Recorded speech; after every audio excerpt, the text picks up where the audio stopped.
estabelecendo tarefas. Nosso pequeno grupo era constituído por 50 espíritos, logo sendo dividido em subgrupos. De imediato, quando todos estávamos reunidos na sala nova, tomamos conhecimento dos responsáveis pelas atividades que serão distribuídas conosco. Ele apresentou-se utilizando-se de palavras simples e sem referências que pudéssemos adorná-lo de valores que não interessavam. Simpático, com a aparência de desencarnado aos 60 anos, elucidou que se chamava Francisco Spinelli, de origem napolitana, e que trabalhara no espiritismo do estado do Rio Grande do Sul. A doutrina espírita fascinou-o desde quando veio a residir em cidade relativamente modesta dos pagos gaúchos, acompanhado de irmãos devotados ao bem, que deveriam colocar no estado sulino do Brasil os pilotos para a ingente obra de cristianização das massas. Elucidou que até hoje continua vinculado a esse solo e aos corações que habitam, mantendo intercâmbio constante, especialmente nas nobres atividades de unificação dos espíritos e das instituições orientadas pela codificação kardeciana. Irradiava peculiar luminosidade, e o seu sorriso tranquilizador desenhava em sua face a ternura e a bondade do verdadeiro líder. Foi proferida uma prece com unção especial, e logo após deu-nos a pauta para o trabalho. Com muita gentileza apresentou a cada grupo o mentor encarregado das atividades no plano físico, elucidando que a jornada dizia respeito à preparação da Era Nova, cognominada como de regeneração da humanidade. Unimo-nos, todos dos diferentes grupos, enquanto os seus responsáveis aproximaram-se de delicada mesa e sentaram-se à sua volta. Uma suave melodia, parecendo trazida por brisa muito delicada, criou uma psicosfera de paz e alegria interior que nos enriqueceu intimamente. A Mãe Terra, com os seus filhos em sofrimento, iria passar por uma rude provação, a qual ocorrera em épocas transatas, sentindo no seio o clamor das multidões, alcançados pela enfermidade implacável que deveria convidar os seus habitantes a repensarem a respeito das questões transcendentes da existência orgânica. O excesso de tecnologia, propiciador de conforto a grande número de residentes no corpo somático, era responsável pela decadência espiritual que se permitiam, exceção feita, naturalmente, aqueles que se vinculavam aos nobres objetivos da evolução. Depois de comentários generalizados, o nobre irmão Francisco Spinelli anunciou que a misericórdia divina possuía várias opções para a promoção do planeta a nível superior de evolução, sem a necessidade das lágrimas, como várias vezes no passado havia ocorrido. Nada obstante, as criaturas deixaram-se alienar pela busca da liberdade para o prazer, sem qualquer respeito pela vida, nas suas sagradas manifestações, o desrespeito à natureza, o envenenamento da atmosfera, dos rios e nascentes, enquanto o mar estava reduzido a depósito de desperdícios e vem destruindo a sua fauna e flora.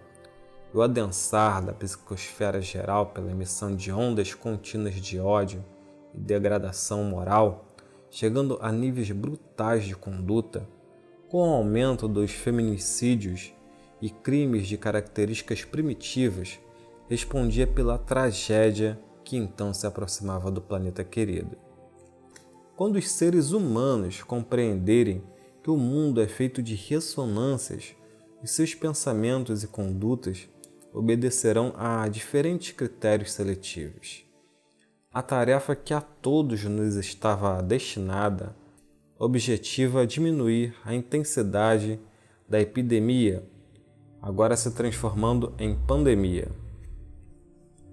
Pelo fato de encontrar-se espalhada pelo orbe planetário, em razão da facilidade de contágio, por decorrência dos múltiplos recursos de locomoção e transportes velozes que vencem as distâncias continentais, esse labor seria realizado através das construções espirituais nas regiões foco de contaminação, auxiliando os indivíduos à manutenção de comportamento sereno, abstenção das extravagâncias que desconectam o equilíbrio emocional e as reflexões mentais no dia a dia existencial.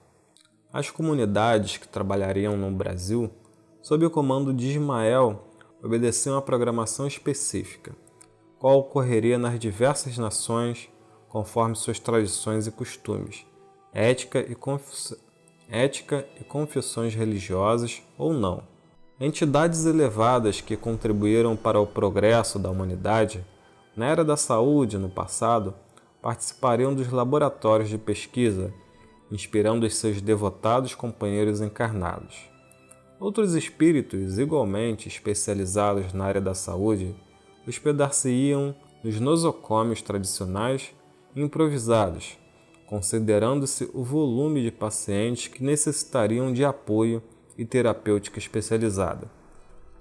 Seria um intercâmbio mental e emocional muito significativo entre os obreiros do mais além e os missionários do amor na Terra. Alguns dos subgrupos permaneceriam numa das capitais do país, com especificidades nas regiões Sul, Centro e Nordeste, sob a supervisão de Eurípides Barçanufo, em homenagem à sua desencarnação em 2 de novembro de 1918 pela gripe espanhola. O subgrupo no qual me encontrava permanecia na região Nordeste e contaria com a cooperação de espíritos que mourejam nessa área em sua última existência e de alguma forma são responsáveis pelas atividades superiores que dizem respeito a cada grupo social. Ouvimos as considerações com respeito e emoção, porque se tratava de algo pior do que uma guerra, deflagrada a ação quase de improviso, embora as notícias sempre repetidas pelos comunicantes espirituais a respeito dos tempos chegados. Ainda não se espalhara o terror, conforme iria acontecendo.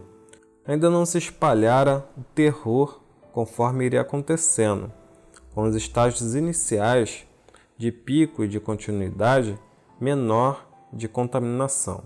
Habituadas aos comportamentos liberais e irresponsáveis, autoridades invigilantes e infiéis aos deveres abraçados postergam providências que deveriam ser urgentes, enquanto países europeus eram sacrificados, e ainda a má imprensa, imantada aos interesses sórdidos, procurava mascarar a realidade com fantasias, ou sob o comando de organizações de corrupção, ao invés de orientar o povo, intimidavam.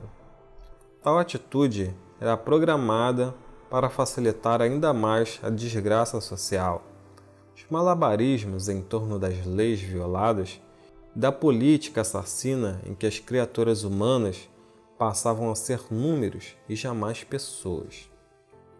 Pode-se imaginar a frieza desses capitães do poder em toda parte, absolutamente conscientes da gravidade da pandemia, desfazendo-lhes os perigos reais, e outra parte também dominada por outra classe de interesse, gerando pânico mediante informações apavorantes e expedientes criminosos.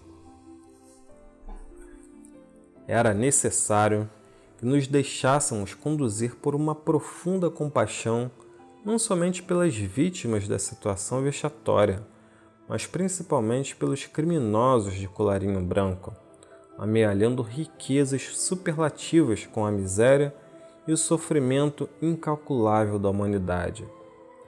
A disfarçatez das suas informações nos veículos de comunicação de massa e virtual provocavam mais inquietação que tranquilidade, enquanto tramavam transformar o padecimento de milhões em jogos de interesses políticos venais lucrativo para eles, sem se darem conta do perigo real que os ronda e a seus familiares.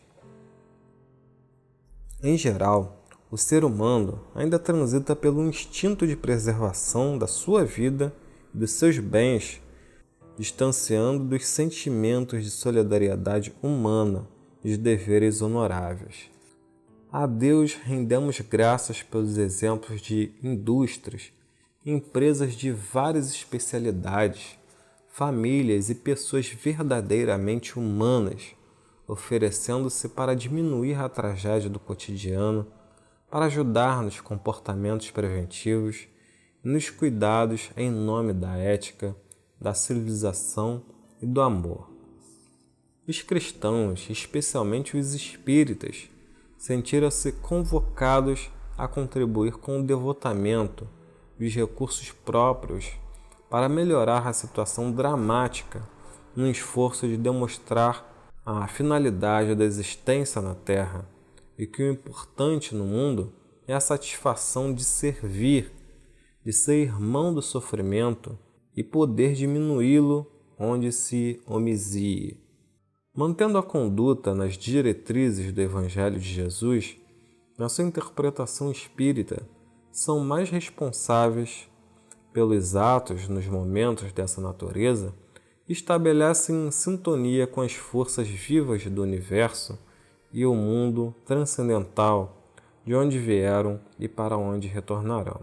A gravidade que se constava na pandemia devoradora era de alta responsabilidade, mesmo após a diminuição da sua virulência. Nas vidas ceifadas, nas consequências do mundo que parou e tudo quanto constituía razão para lutar. As demissões em massa dos servidores de toda a natureza, pela falta do intercâmbio comercial, deixaram feridas morais, econômicas e humanas inimagináveis, com certeza levando pessoas desestruturadas ao suicídio, ao transtorno do pânico, ao denominado vícios sociais, do alcoolismo, do tabagismo, da drogadição. O medo, tornando-se um gigante para a alma, paralisaria as pessoas propensas à depressão e facilmente se lhes instalaria ao tempo em que crimes inabituais iriam surgir ante as massas esfaimadas numa sociedade retalhada pelo sofrimento e pelas incertezas. Nunca se havia reunido fatores dissolventes de uma vez como naquele instante em que a pandemia começava o seu cortejo fúnebre e devastador. Todos compreendíamos a seriedade do momento e a falta de estrutura emocional dos seres humanos, acostumados às mais leviandades do que às responsabilidades de alto coturno. A dor dos irmãos terrestres chegara às nossas comunidades espirituais, conclamando-nos ao esforço de auxílio, à renúncia das próprias satisfações, a fim de que a fé na divina providência fosse restaurada e a solidariedade voltasse a reinar entre todos. Mergulhados em reflexões, aguardávamos o anúncio para descer ao planeta amado e acender as luzes de esperança e da coragem, assim como a confiança em Deus e nos seus mensageiros, encarnados e deslindados da matéria. Foi-nos concedido retornar aos nossos lares e organizarmos um material de emergência para o mergulho nas névoas que envolviam a Terra. Às 23 horas, reunimos-nos no local adrede assinalado para o mistério de amor e de caridade sobre as bênçãos de Jesus. Era uma noite transparente e as estrelas pareciam sentir as nossas emoções, brilhando como gemas preciosas, engastadas no infinito em um grandioso espetáculo de luz e paz. Então é isso, amigos. Gratidão. Namastê, muita luz para todos e até a próxima.